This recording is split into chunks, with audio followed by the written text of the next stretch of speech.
অতিভুজ। ঝৰ্ণাক দেখি নদীক আওকাণ কৰা অথবা ৰামধেনু দেখি বৰষুণক আওকাণ কৰাৰ সাহসকণ মোৰ নাই। মোক এনেদৰে বিশ্বাস কৰা ভাল, যেনেকৈ মই মোৰ বাৰীৰ আমজোপাক বিশ্বাস কৰোঁ। মোৰ বুকুৰ উপত্যকাত নদী পাহাৰ সংলগ্ন কৰি পিঠিৰে মেঘ বজ্ৰপাত আদি পিছলি পৰাকৈ পাইথগোৰাছৰ অতিভুজটো হৈ থিয় দি আছো। কোনোবাই ঠেকা দি থকা বুলি ক'লেও কওক, ভূমি আৰু লম্বৰ সহায়ত ওলমি থকা বুলি ক'লেও কওক, মোৰ একোতেই দুখ নালাগে। মোৰ দুখ লাগিছিল যেতিয়া সাগৰৰ পাৰত মই অকলেই বহি আছিলো।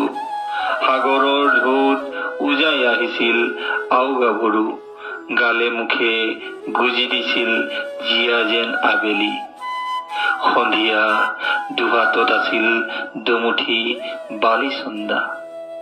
গিলি থৈছিলো এখন গুমুঠা আকাশ।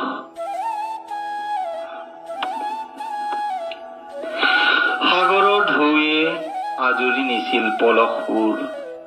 অসহনীয় আছিল সেই অপথ্য প্ৰতাৰণা। সেইবাবে হয়তো সাগৰৰ ঢৌবোৰতকৈ বেছি বিশ্বাসী মোৰ বাৰীৰ টেঙা আমজোপা। পৰুৱাই পোৱা মানুহক তলাব নোৱাৰাৰ দৰে ঘূৰ্ণি বতাহে নচুৱাই হাৰ মনাব নোৱাৰা মোৰ বাৰীৰ আমজোপাক নুসুধো ধৈৰ্যৰ পৰিসীমা কিমান। গছজোপাৰ শিপাবোৰ গভীৰলৈকে শিপাব ধৰিছে। ইয়াৰ বৃত্তাকাৰ খোপনিটোত জন্ম লৈছে ফুল আৰু ফল ধৰাৰ এটি বিশ্বাস, যেন আমে মলমলাই আছে অতিভুজৰ চৌপাশ। ধন্যবাদ।